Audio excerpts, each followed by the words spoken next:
Okay, I'm going to go ahead and get started while folks are coming back in. Another recognition I'd like to make, back to we've heard about the human capital so much, and the university leadership here, college and university leadership is really important. And I want to recognize that we have Shepherd University represented, as well as Martin Roth, president of the University of Charleston. Marty, where are you? Out in the hallway. That light bulb needs to find him out in the hallway. But that's so important. Again, I'm Mary Hunt. I'm Program Director for Community and Economic Development at Benedum Foundation. One of the foundation's focus areas is promoting progress in technology and the innovation-based economy. In my role, I also serve as a board member of the Tech Connect West Virginia. I invite you to join that website, visit our website. We're an organization that supports the development of entrepreneurship and jobs in the innovation economy here in West Virginia. You know, with the innovation economy moving so fast, how does West Virginia support homegrown and relocating entrepreneurs in the knowledge economy? We've heard so much talk about the business case, as Jim made just so eloquently. How do we optimize our assets and the structural advantages, like our location, and the quality of life that we have to offer that we heard also? And how do we do this to build businesses and jobs in the state? Now, we're now going to hear from those on this panel who are building their businesses here, and also get some insights into the opportunities in the field upon which we can build. To facilitate this discussion, we're fortunate to have Jennifer Van Dam. Jennifer serves as the Digital and Community Engagement Manager at Innovation Works, our sister partner in neighboring Pittsburgh. In this role, Jen manages the online presence for Innovation Work programs. She develops messaging and branding for the organization, designs marketing collateral, and works with the portfolio companies to develop their marketing strategies. Another piece of her work is engaging with the community, and she does this through outreach, relationship building, collaboration, and she also co-hosts Caffeinated Innovation, her own podcast. So Jen's going to introduce each of her panelists who will share their experiences and views about entrepreneurial opportunities in West Virginia. Thank you, Jen. Hello, everyone. So we have a really awesome panel here today, and they actually sat in the order of, that we structured this. So good job, guys. So a couple of them have some presentations. We're going to do around 7 minutes of presentations from each of them, and then we'll go into some questions that get into the nitty-gritty of big data and their companies. So, Mark, do you want to start us off? Sure. Should I just introduce myself? Introduce yourself, your company, and then your relationship with West Virginia. Terrific. Thanks.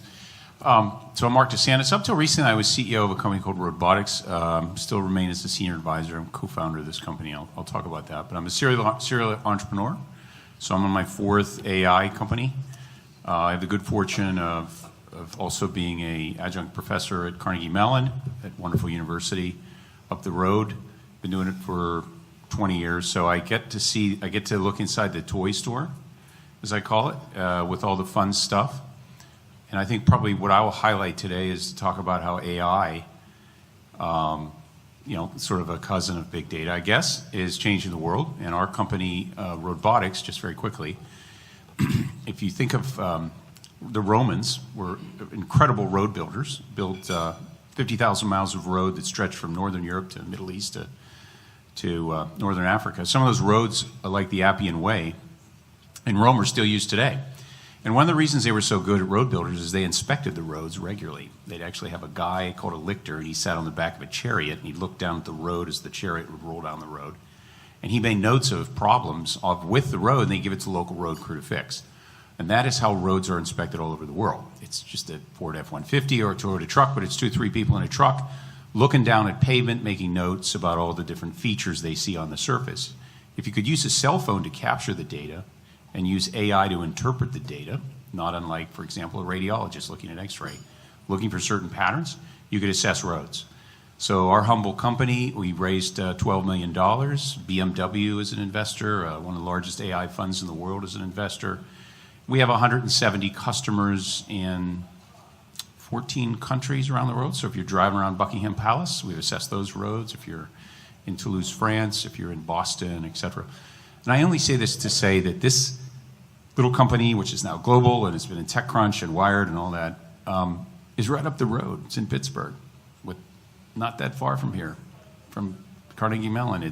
You're not bound by location anymore, I guess I'd say. The world is a different place. So looking forward to the presentations here. Thanks. Next up, Michael Morehead. Hi, everyone. I'm Michael. I'm from Bridgeport, West Virginia. I have a short slideshow, actually, to show you because the product that I develop is very unique, and it's hard to explain without a slide deck. So if we could load that. So while I was at the WVU Centers for Neuroscience, which became the RNI, I'm a computer scientist, and we developed this system for visualizing the massive amount of data that's coming off of microscopes, CT scanners, and MRIs. And before I get into the nitty-gritty details of big data, one thing that really hasn't been pointed out, I really love the ideas that were brought up earlier about bringing government institutions, into West Virginia. That's great, but I think we also need to think about local investment. Can you hit the next slide for me? So a special thanks to my local investors here. Imagine if every graduate student who was coming out of WVU or Marshall had the opportunity to spin out a tech startup in the state. It could be radically transformative. So just another perspective that I hadn't really heard too much today. Okay, let's go next slide. Okay, can you just have it once forward again to get the other videos playing? Okay, so in the last 15 years, there's been a gigantic radical transformation in microscopy data imaging. So on the top left, this is micro CT. That's all of the blood vessels of a mouse's brain. On the top right, that's a small piece of mouse's brain imaged with electron microscopy. On the bottom is a snake that has been cleared and imaged with light sheet microscopy. And on the right is a 4D movie of the inside of a fish's ear and a little macrophage swimming around it. This is imaged with so-called lattice light sheet microscopy. All of these systems produce, at a minimum, 100 gigabytes per image. Okay, the top right, that is 1.5 terabytes worth of data. The point that I'd like to make here is when we talk about big data, we really think, oh, the computer scientists, oh, the IT people will take care of that. But really, the biologists, the neuroscientists, people that you wouldn't traditionally think about having to deal with big data are now going to be challenged by enormous collection systems that can just churn out so much data. The biologists that I interact with on a day-to-day basis do not have the technical capability or the infrastructure to support this data throughput. Okay, so it's not just the computer scientists. We need to be training, anyone who's going to work with a computer system to handle these big data challenges. Okay, next slide. So once we started collecting all these gigantic data sets at the Centers for Neuroscience, which became the RNI, and we said, oh, the best way to look at this data is in 3D, stereoscopic vision. And so around the time when I was starting my PhD, I was, Oculus Rift came out with their developer kit, and so we developed an application for virtual reality to look at this data in 3D. So if you hit the next slide, what this looks like, here's that first movie, all of the blood vessels of a mouse's brain, and I'm holding it with 3D controllers. We can slice through this data, or we can even just launch ourselves inside of it. This is a very powerful tool for exploring massive amounts of data. And one other thing that I'll talk about in a little bit is it enables people who wouldn't be able to get in touch with this cutting edge science to be engaged with this. So students at a K through 12 level can perform work here. Okay, can you hit the next slide for me? So we want to connect the research scientist with the machine learning analytics and the communication of those insights to the masses or other scientists. Okay, next slide. And just recently, I met this gentleman, Jason Osborne. He's actually the chief innovation officer of the school district in Odessa, Texas, which is an unusual role for a public school district. He basically connects high-end research projects with his student body. So these students can go through, look at the data, and perform human annotation. that scientists can then use to create, scientific works or to train machine learning algorithms. So I think this is one way that we could involve our student body in engaging with this next level of big data challenges. So in the annotation of the data, they could train those machine learning algorithms and become a scientist themselves, which could further their innovative spirit. Thanks. So next we have Christopher Scranton. Am I holding this? Okay. Good afternoon, everyone. I'm Christopher Scranton. I'm a director at Jobcase, which is the social media platform for the future of work. I have 7 minutes, and I decided to put all of my notes in the cloud to help me get through it as quickly as possible. So we'll see if my use of big data as part of my presentation is disastrous or good. I'll briefly share with you what we do at Jobcase, my role at Jobcase, our work here together with our partners and friends in West Virginia, and maybe some final thoughts on big data if I have the time. As today's theme is big data, I decided to switch up my presentation a little bit and begin by giving some data of my own. To give you a sense of scale, Jobcase serves over 100 million workers in the United States today. 100 million members, that's nearly half the working age population of the country. If that surprises you, it's all right, because Jobcase doesn't do almost any advertising at all. People find us because they're looking for something, they can't find it, and they start asking people around them, or they start typing in questions.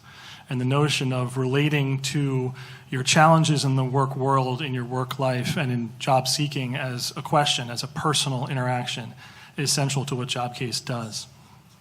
Our motto at Jobcase is to put people first. And when we do that, we find that our members are better at telling their stories, and our story as a result. They're better at that than any marketing campaign that we could come up with. And we also just don't want to spend the money. We spend almost all of our money on people and data. We find, and I almost didn't want to do my presentation because the previous panel was so compelling and the things they were talking about. I'm sure all of us were just taking notes. I have notes in here, hopefully, for the discussion afterwards. The war for talent is at a fever pitch, and it's not done. It's just ramping up. At Jobcase, we know that. We experience it every day. We value our employees because we know that our company is not a company without the data that they bring in their head and also in their heart. And I don't mean that facetiously. I do mean that Jobcase is a company that has a mission. It has a mission to empower workers around the world. And we take that very seriously. That's why we put people first. And that's why we're focused on the future of work. The future of work is this, it's almost as amorphous as the phrase big data, right? Big data, everybody hears it, no one really knows quite what it means. And the future of work is sort of similar, except it just seems more ominous. But the future of work does share with big data some things that we could think of as concerning. The future of work, as it's perceived by a lot of people, it's not in the distance, it's affecting us right now. We're seeing shifting in the values of skills. We're seeing that people who were doing something for the last 50 years can wake up tomorrow and people can say, that's great, we appreciate it, but now we're looking for a whole new set of capabilities. Do you have that? And that question should be asked. And that question should be addressed as something that we all have as a society, a responsibility to help people answer.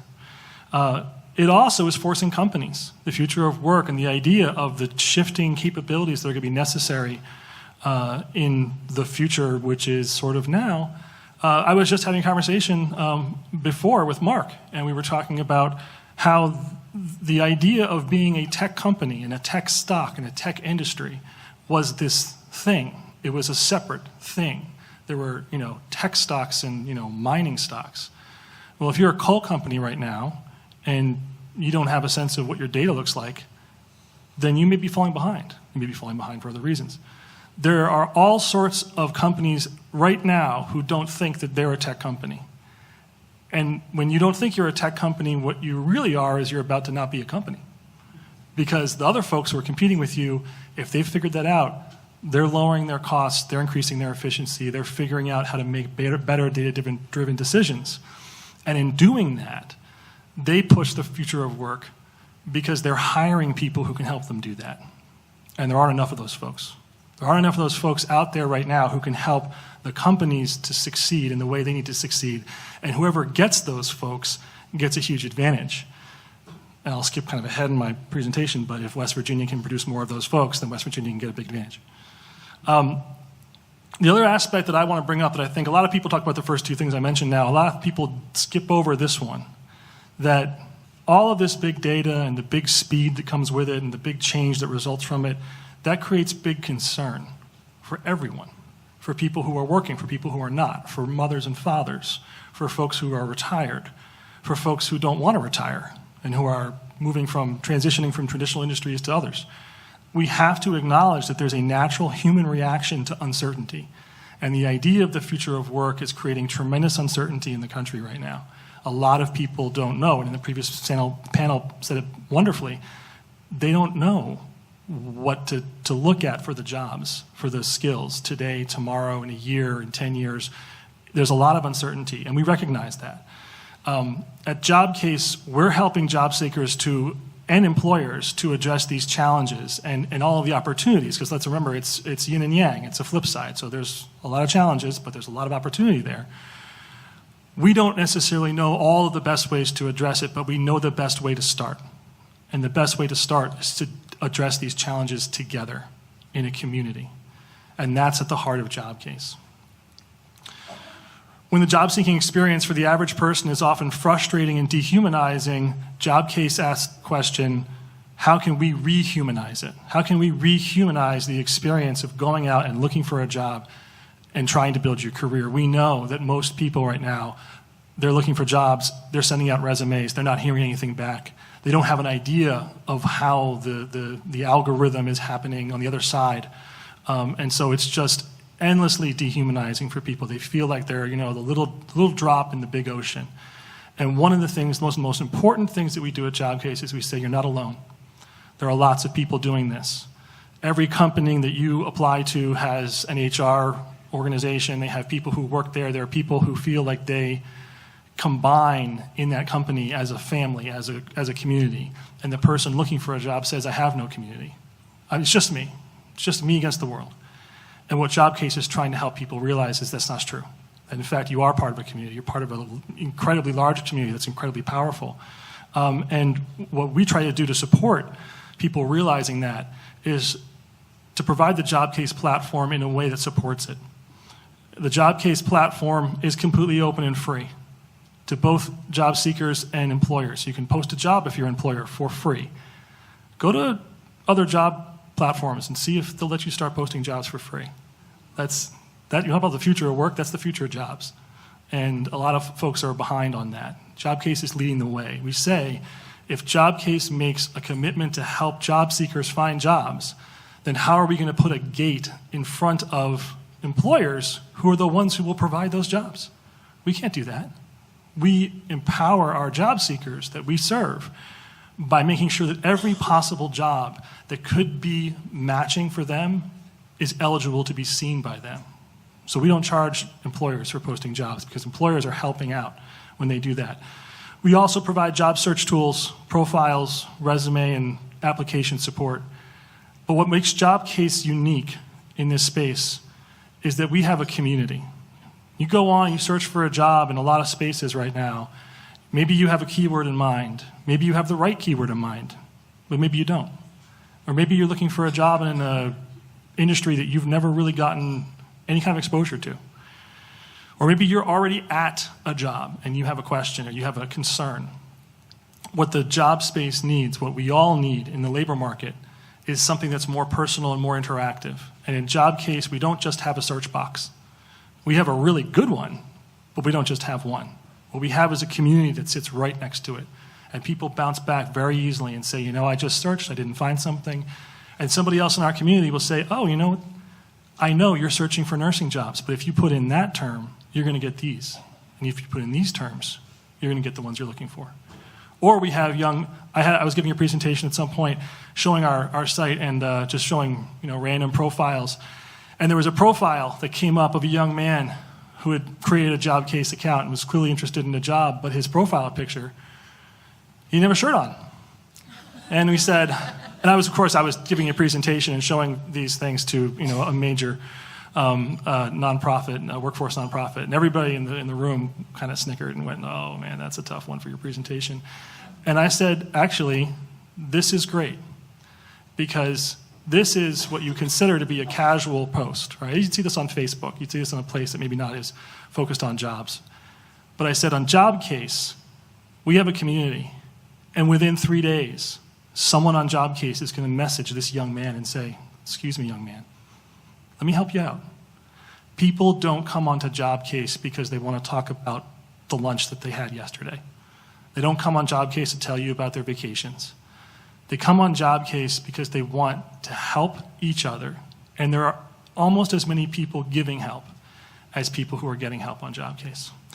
I want to say quick things about how we use big data and how we see big data. Some of you may know that at any given time in the United States, there are about 5 to 6 million jobs that are open. In the current climate, high employment, low unemployment, that's gone down a little bit, but it tends to be around 5 to 6 million jobs. If you look online, because of duplication, there are about 20 to 26 million jobs online.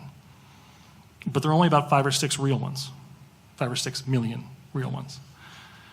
What Jobcase does is every single day get every single job, all 20, 26 million. Every night, our automated systems use big data analytics and machine learning and everything we've been talking about. And they clean that data automatically. You couldn't possibly conceive of doing this if you were just using human approaches. And that means if you post a job somewhere in the online universe on Monday, by Wednesday morning, it's on Jobcase.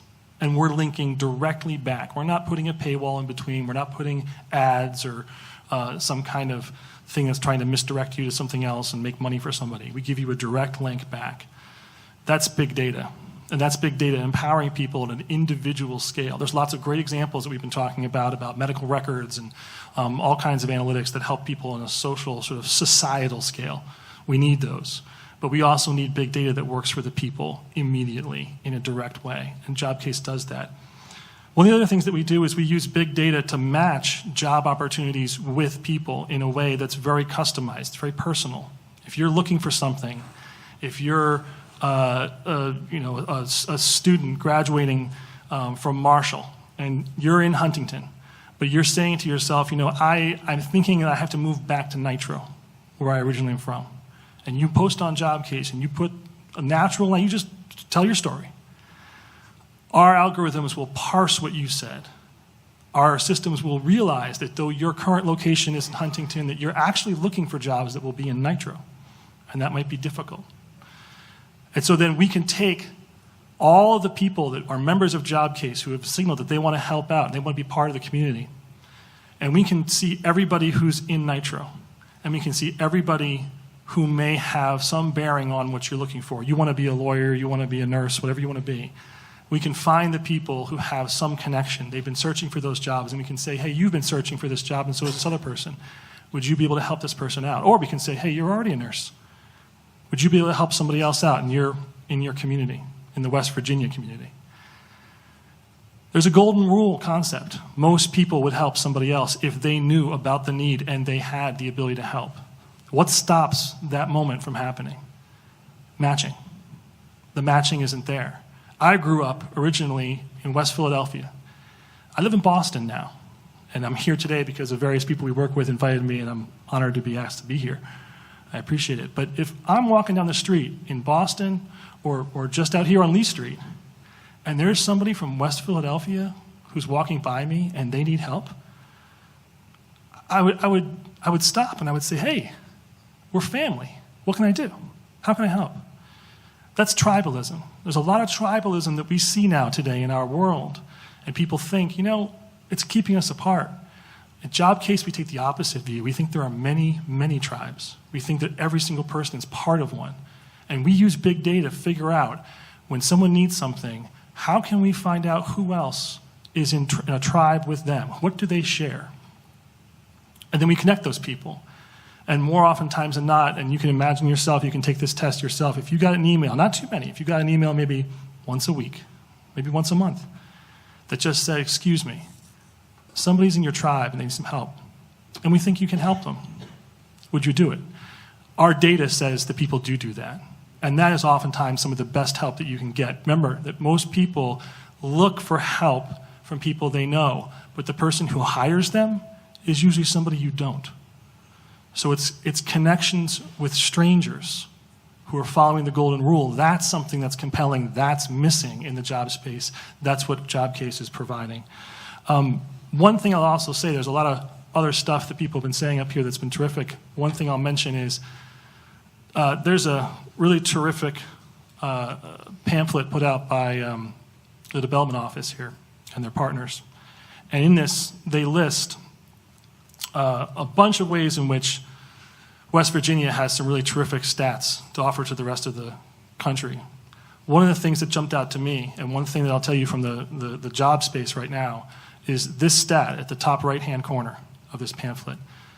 It says that the turnover rate in West Virginia is the lowest in the nation. Companies are dying right now because they are spending so much money on bringing people in, and so many job sites are trying to figure out how to get people to do things, and then the people leave. You spend all this money, you train them up, 6 months later they're gone. The phrase is talent retention. It is killing companies. West Virginia could corner the market on the idea of being a national leader in talent retention. So I think my time is up. But What is your thought, though? I just wanted to, if you could advance the slides, 1, 2, 3. There are a number of partners that we've worked with. I want to call out Newforce and Generation West Virginia. Natalie's here. Thank you to her. She was one of the first partnerships that we had when we came down to West Virginia. Really appreciate working with the city of Charleston. Jobcase came down earlier this year and helped create the largest job fair in the history of the state. And we're going to do it again next year. But I end on this, discoverwvjobs.com. In the previous panel, a lot of folks were saying one of the most important things we need to solve in West Virginia is the awareness gap that there are opportunities in West Virginia. We partnered with to Discover the Real West Virginia Foundation. We put up this site. We are stepping in as a job company. We have probably the best data in the nation on where the jobs are. And if we can work with you to get the information that we have in this site out to your communities, we can help folks get jobs and help the folks who have moved away maybe come back home. Thank you.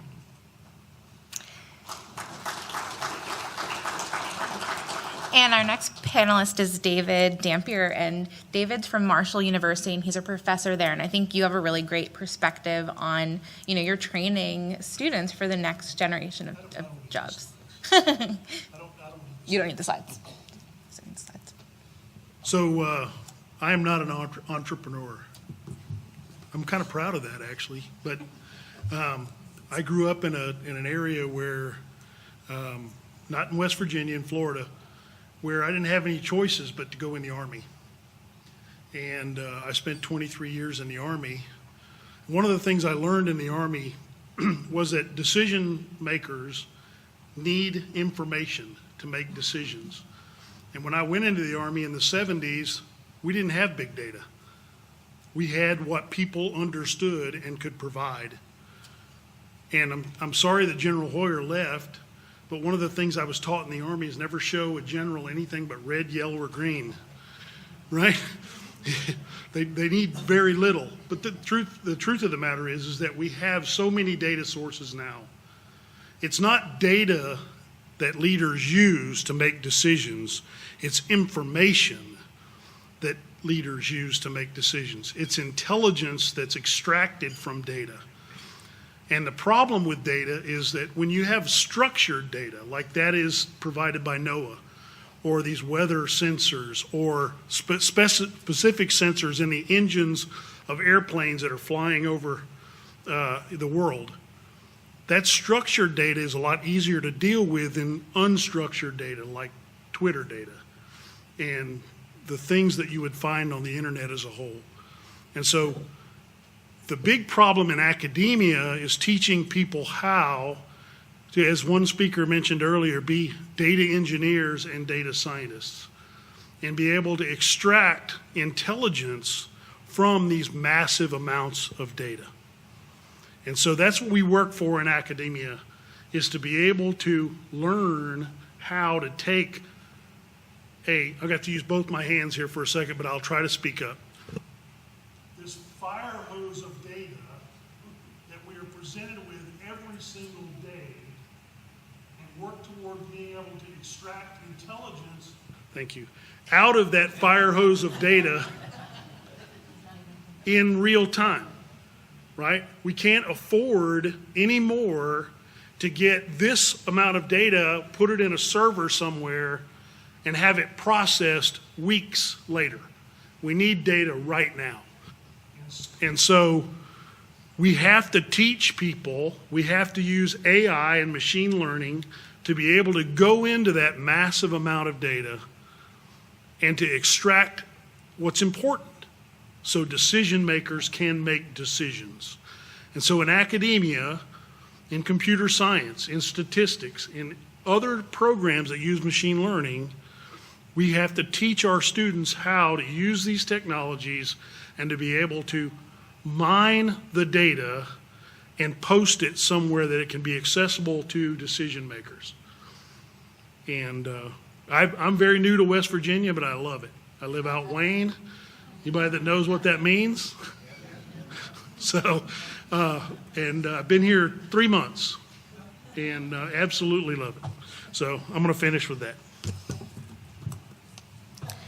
So I think that got us into a really interesting question. So for the other panelists, how do you decide what data to mine in your company? You know, I think for small businesses or startups, they look at data and think, this is a lot of work. Is this more work than is necessary? So how do you decide what to do? And how do you build a culture around that? How do you make sure your employees know what data to work off of and how to do that? I always say, I teach entrepreneurship as well at CMU, and I always start with saying you have to get a PhD in the problem. Carnegie Mellon has one, and like the great universities of West Virginia, you have very smart people who have PhDs in capabilities and potential solutions. But you really have to get a PhD in the problem, and that's tedious. I had to learn about how roads were built. It's actually quite fascinating. I could spend the afternoon talking about it.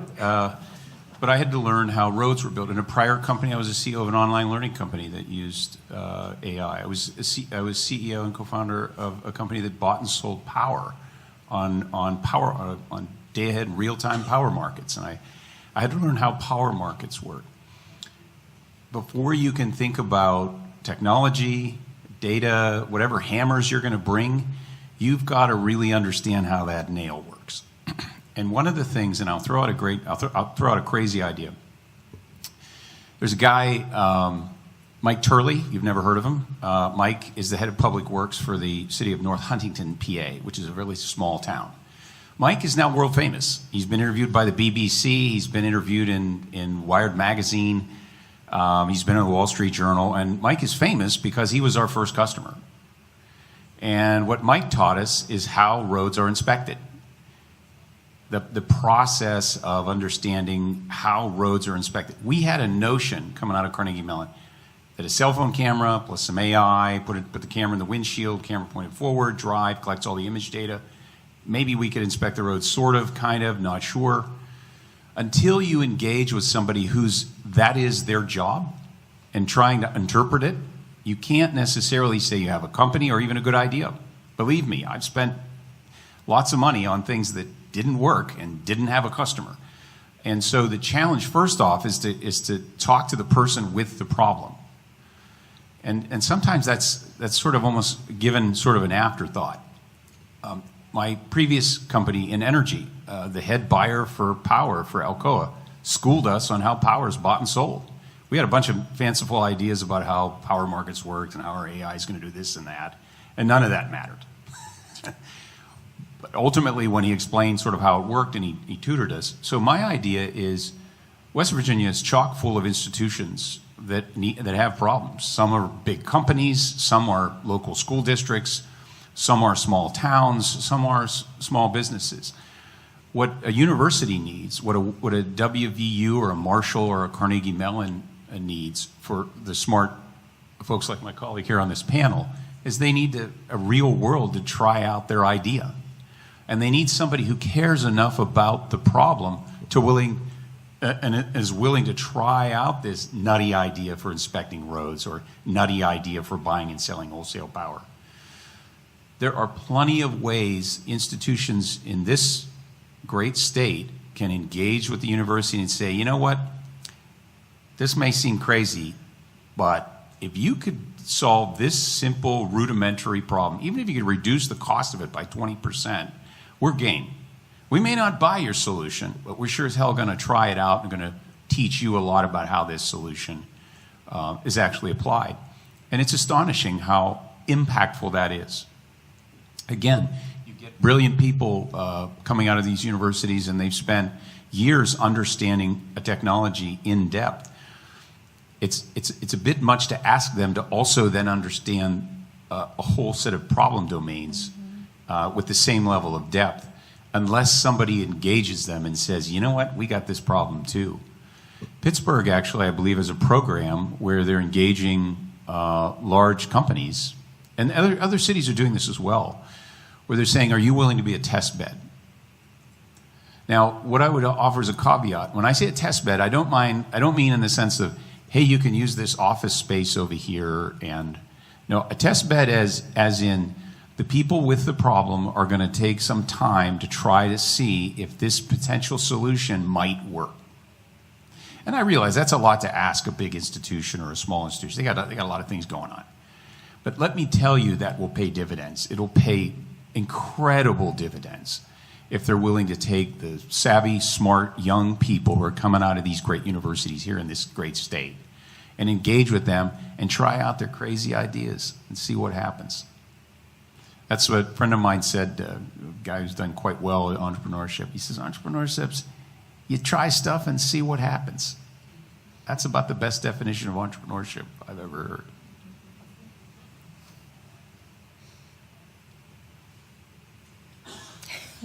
I'll jump in. I think what Mark said is terrific about bringing in people who really know the field, know the landscape. And I would suggest that there's actually an additional part of the process that one can consider when they bring someone in. Jen's question was about really when you have data, what do you focus on? And there are a lot of companies that start out, they've got data, or regions or governments that have data. And they ask this question, right? They either have a problem and they say, what data do we need to go get to solve this? Or they say, I've got data, and what problem could I go find that would be unlocked by this?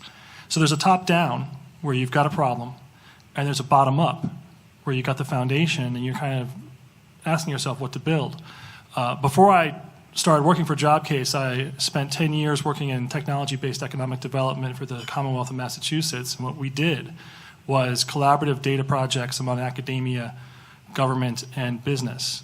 And there are all kinds of problems that people knew they had but couldn't solve alone. But there were even more problems that people didn't even know they had, that the data, especially when it was federated, where you took one data set and you combined it with something else, and boom, then the pattern really emerges. That's an important part of this process, and that's a part that a lot of organizations, and especially regions, and that part of my career was more focused on regional and government challenges. A lot of areas that people are working in are characterized by that kind of foundational bottom-up challenge. And to Mark's point, you've got the data and you start looking at it, very quickly it's important to take some of your findings. You don't have to take the data set, it doesn't have to be a privacy issue, but sooner rather than later, in draft form, take it to somebody who knows the field. There's great conversations in the earlier panel about healthcare and healthcare data. Great idea when you have a little bit of data. take it to a hospital, take it to some people and say, hey, let's just imagine we had 10 times more of this. What kind of questions do you think that would start to answer for you? I think, to Jen's question, I think that process is something that's done far less frequently than it should be. And that people just sort of sit in front of this huge, swath of data and say, I don't know what to do. I don't know how to make use of this. What I would suggest is you've got tremendous universities in this state. This is the perfect combination. Talk about big data. Big data is all about intersections. And this is the intersection between a data source and a bunch of creative young people who will stay up all night to try and figure something out because they're trying to win the prize or beat their friends or they're just passionate. I can't express to you how great a fit culturally that is between a bottom-up foundational data analysis activity and a group of people who are motivated to draw out those insights from that data, get those folks looking at it, and then take it off to a domain expert, and you get yourself a ball game. And so I'm interested too in, and I think David, this is a good question for you. What kind of jobs are your students thinking about going into after they graduate? And then from the rest of the panel, what kind of jobs are you hiring for that, handle data? Well, first of all, my area is actually cybersecurity. And so dealing with the amounts of data that we deal with in cybersecurity is the big deal. In particular, I'm a digital forensics analyst. And so the amount of data that can get involved in understanding how an incident occurs and what to do about it is tremendous. So first of all, nowadays in cybersecurity, if you have a pulse when you graduate, you'll get a job.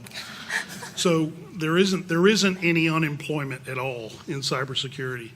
In terms of big data, I don't think there's a job today that doesn't benefit from some understanding of how data is processed and analyzed and intelligence is extracted. So I don't know that I can answer your question specifically because just about any job, it's going to be important. Yeah. And so the opportunities are far widespread for anybody that graduates from just about any program. If there's any kind of quantitative skill designed into that program, they're going to get involved in data. That's the way it is. Can I speak to that? That's it's not so much that the people with technical education and skills have to be creative. They have many opportunities. It's the employers that have to be creative when they look at people with technical backgrounds. So we founded and sold a hedge fund. Long story short, the head trader had a PhD in computational biology. It just so happens that the problems in computational biology are pretty close to the kind of hedge fund we had. I don't think when he graduated in China from his PhD in that discipline, he thought I'd like to be a trader, but the opportunities were there. I don't think anybody with a technical degree that graduates from WVU has any problem getting a job. I'm going to make a wild. Same with Marshall. I don't think anybody. I'm going to make a wild speculation that the demand is so intense right now. It used to be Pittsburgh was a place where you could get Silicon Valley quality talent and you would pay 40% less than you did in Silicon Valley. That's not the case anymore. You got to pay pretty close to Silicon Valley wages. Now the cost of living is lower, but that's just to tell you that the demand for this is so high. I think it's for people who do not graduate with technical degrees who need to think creatively about how to get technical knowledge and experience. And it doesn't necessarily mean they have to minor in computer science either.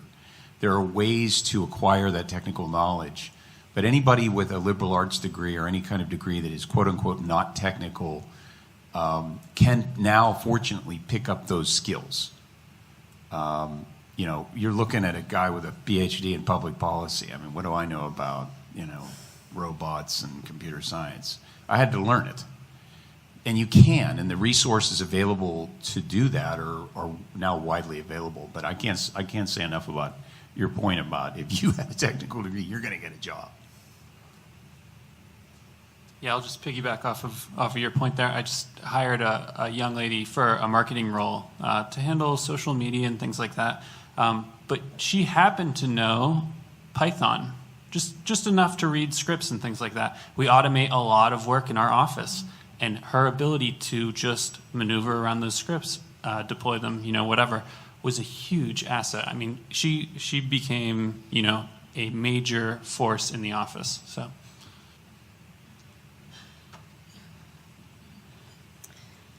One thing I'll add, and I don't know if I'm jumping ahead in the questions you're asking us, but I love the story that Michael just mentioned, and I will say that at a company that's based in Boston, that is at ground zero for the war for tech talent, what we're seeing is that skills matter, and credentials less than it used to. A lot of people run around and say credentials are dead. I don't need to say that, but the story you just heard, which is you walk in and you have a base, you have something, you have Python, computer programming language, you have some technical knowledge. I was a computer science major for 1.5 years, and at some point realized that I wasn't going to be the person learning Python and showing up to and I made that call. But I had some competency in understanding what people were talking about when they were breaking down the way that this data system talks to that data system. I had an overall landscape familiarity, and I built on that for years. That's really important, and the ability to say I'm either computer science fluent or I'm computer science adjacent, right? Computer skills adjacent. It's a big deal, and it's a doorway to the next phase. And I'll tell you from our company, if you can do the work, doesn't matter where you graduated, doesn't matter what you look like, we will hire you. The war for talent is an equalizer. Was that Sam Colt made all men equal? Right now, computer programming is the new equalizer, and it's a really it's a path. There are a number of people from our organization who went through coding boot camps, which a lot of people say, oh, coding boot camp, that's not a 4-year degree. No, it's not. But there are people who are graduating MIT computer science 4-year majors, and they can't work in teams. Not all of them, but there are some. And if you come out of MIT with a computer science degree, you are in rarefied air. But if you come to my company and you can't work in a team, we can't use you. And so if you can do team software development, if you've done collaborative projects with other folks, I'm just saying the skill set's broadening and it's a path in. It's a different type of open access. So I think that leads me to a question on the future of data. And I think people on the panel earlier were talking about open data. What are some of your hopes as entrepreneurs and in academia for the data sets that could be and should be made publicly available to people?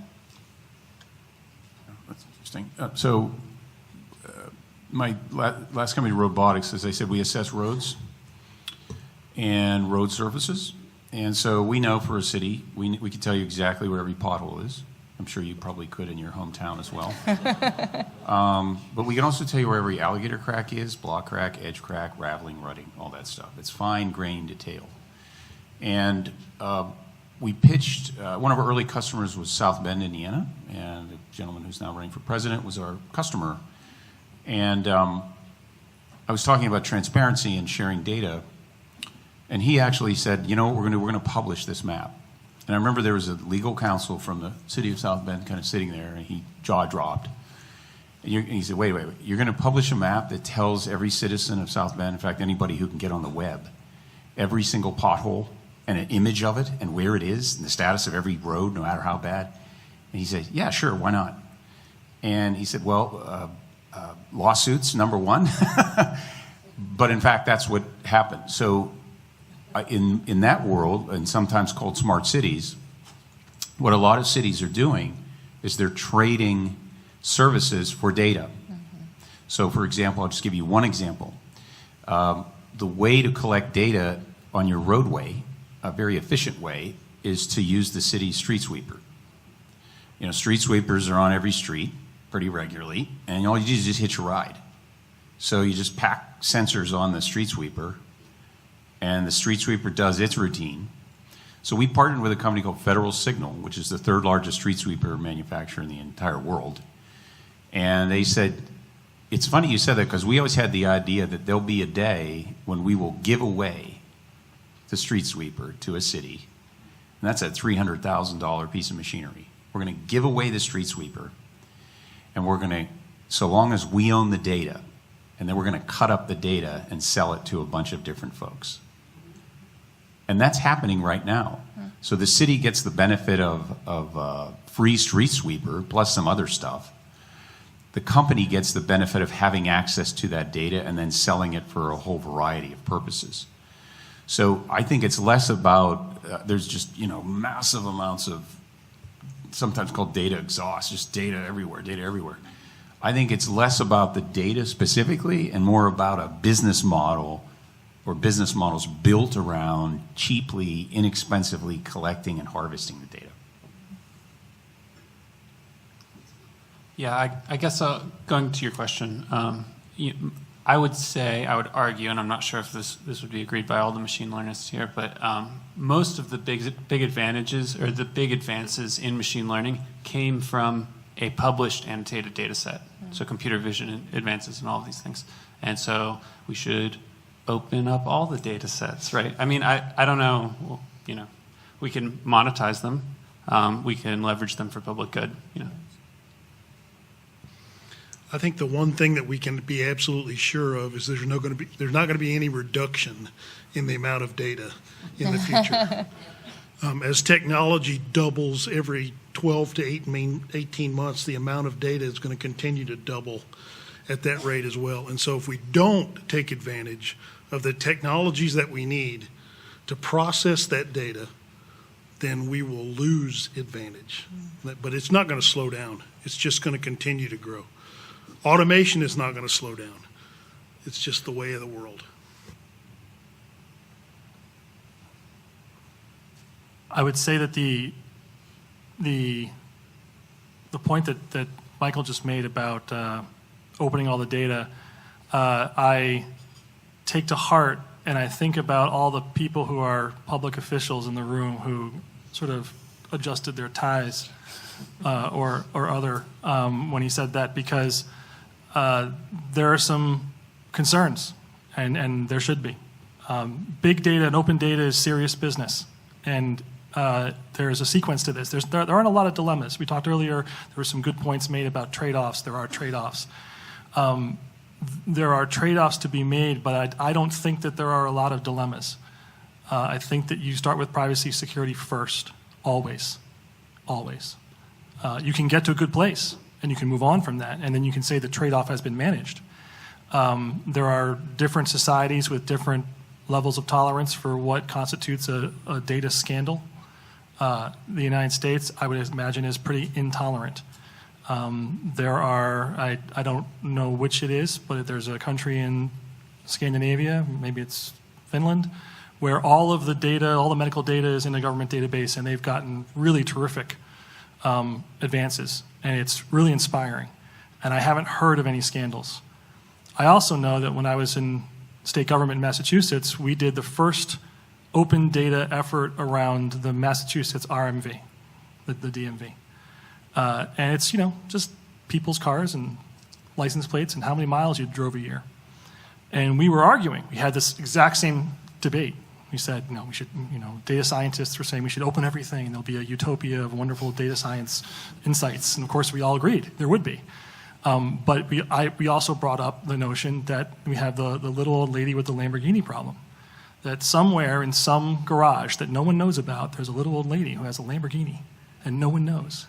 And we publish this database, and we're going to anonymize it, and we're going to do all kinds of things, but if it gets cracked, someone's going to go steal that car. And when that happens and it hits the Boston newspapers, open data will be dead for 10 years. No one will lift a finger in state government to do that because they won't take the risk. And so I believe that what you want to get to is exactly what you said. But you do it by acknowledging that there is a yin and yang here. There is a negative and a positive, and you always secure and make sure that the privacy is good, and then you move to the next level. And then you try and open as much as you can. And I believe it was Mr. Perry earlier who was talking about the legislation that's been passed to suggest to or to require that federal agencies consider their data to be open first and then secure what needs to be. I think that's essential. I think that's wonderful because there's lots of data that won't be open until people say, you know what, let's just open this, it'll be fine. But it is important to say that you can get lost in privacy. It shouldn't stop you. You should take care of it. You're going to need some folks in this area to actually figure it out. This is why there's no unemployment in your area. But it does gate this real utopia of insights. There is amazing stuff that we could learn, and I agree with what you said, Michael. Yeah, can I add one to anyone who might be an elected or appointed official or government employee, as I was many years ago? You are now a major player in the data game, in the AI game.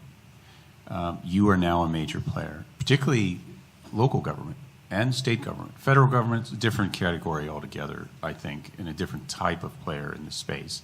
But in the data game, and that would include AI, machine learning, smart cities, a whole bunch of other things, you are now a player because you have data, by law in many cases required to collect data on a massive scale that's unavailable to anyone else. And of course, privacy issues are always in the background. But that data has uses in ways that many people don't realize, non-intuitive ways of using that data in combinations with private data, for example, or other public data. So any public official here that might be here, elected, appointed, local government, state government, you can have an impact. You can have a major impact now in ways that I don't think existed just 10 years ago. So I make the case for that. I think you could have a whole conference on that. In fact, there are many conferences on that right now. But anyway, just make that case for you. So we have about 5 minutes left, and I think we have this really awesome panel of people up here, and I want to know, what are some things you're reading or some podcasts that we can take away and listen to or read just to learn some more about what you've been talking about here? We prepped this one, guys. I can start. So I just read, the Harvard Business Review has a book on data science for managers, and it was a really good 101 on, I realized that a lot of the work that I do is data in terms of marketing and social media, and so that's a really interesting book to take a look at. I do remember what I prepped with you on the call. I was just being polite. As I said before, it's a yin and yang, right? So there's the negative, there's the positive. I'll give you the negative. To keep yourself safe, look up the name LaTanya Sweeney. She's a terrific data scientist and professor at Harvard. Lots of videos, lots of really terrific research. I think a little while ago she de-anonymized the records of a few open databases in the Massachusetts area, and she was able to show that you could figure out what the governor was. I think it was either using voting records to de-anonymize the medical records or vice versa, but both are kind of scary. So LaTanya Sweeney at Harvard, that's the negative. The positive is actually not a data-specific thing, it's a process thing. One of the coolest things I've run into recently is a partnership, we had a partnership, a Jobcase, with the city of Los Angeles. And the city of LA is, like many things, big and maybe awesome, but also really slow. And they want to do a lot of cool things, but they can't turn on a dime. They're like a cruise ship. It takes like 2 miles to turn. Or that's a freighter. What they did was they created a nonprofit that is essentially their little tugboat that runs ahead of the big cruise ship. And that nonprofit can partner. It can test. It can be a test bed. It's not bound by a lot of the things that the city is bound by because it doesn't have a lot of the things that the city has. But it can test things out. And that's how we started an amazing partnership with the city of LA, a partnership that actually inspired what we did here in West Virginia. And so what I would say is that what that represents is a process, and that what you have the opportunity to do and you can do it here in West Virginia, is look at what they did in LA. It's called the Mayor's Fund for Los Angeles, little nonprofit doing cool things. And I think that the future of data is federation, various data sets being brought together. You can create something that's small, that's nimble, has terrific security, and is essentially a test bed. It's a spot. Someone who has some data, they can take it there, they can drop it. Someone else can come in, kind of talk about it. But being nimble like that, West Virginia is one of the smallest states, but you're also probably one of the most nimble states. And so I would look at the Mayor's Fund for Los Angeles as a model. I would. LaTanya Sweeney was a CMU. She was a faculty member at CMU before she went to Harvard, by the way. Yes, she was. Yeah. Right on, right on. Go Tartans. Yeah. I would make the case for radical transparency by the universities. So, and Tom, this is all due respect to our Carnegie Mellon and great, but for a good while, CMU was not part of the city of Pittsburgh. It was a little bit of more of a citadel than a university, and fine. But some time ago, I'd say maybe about 10, 15 years ago, CMU said, let's open up the doors because our fate is tied to the city of Pittsburgh.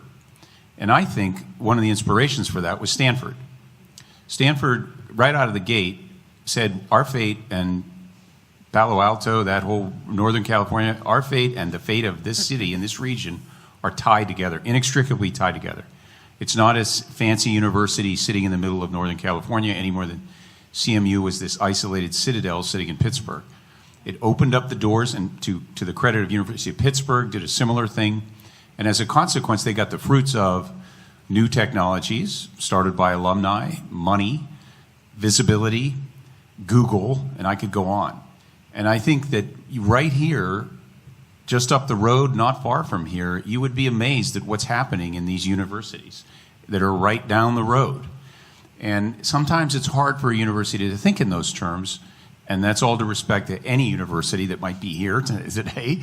I don't mean any disrespect, but sometimes it's hard to think in that terms of sort of opening up the university to the community and the visibility. And sometimes that university needs help from the community to allow for that transparency. CMU, it wasn't a one-way street. Carnegie Mellon and institutions in the city of Pittsburgh, various foundations were blessed with a number of foundations, threw some money at that and opened up the doors, and that transparency allowed for a whole lot of benefits. And sometimes universities are a little dicey about that. Not quite sure that that's a good idea, but I'm all for radical transparency because you don't need to go to anywhere else. People in West Virginia don't need to go look anywhere else for great ideas that can change the world. They're actually right down the street. They're here. They're not too far from here. I guarantee you that. None? Any other? Even just a word that people should think about in terms of big data.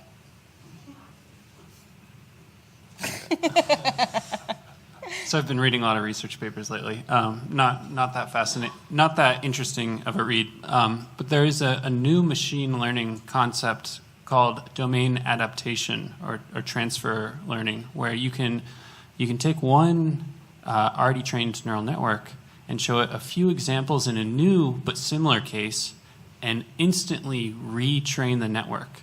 My prediction is in the next 5 years, this is going to radically change how machine learning is done, and hopefully in the scientific world too. So that's all I'll say. Thank you. So the only thing I will add is to echo what Mark said and to make the observation that I've only been in West Virginia and Huntington for not quite 3 months, but it's become very obvious to me that Marshall and the southern half of West Virginia are inextricably linked, and that the people at Marshall care very deeply about West Virginia, and I think West Virginians believe in Marshall as well. Well, thank you to our panel. This is a really interesting conversation.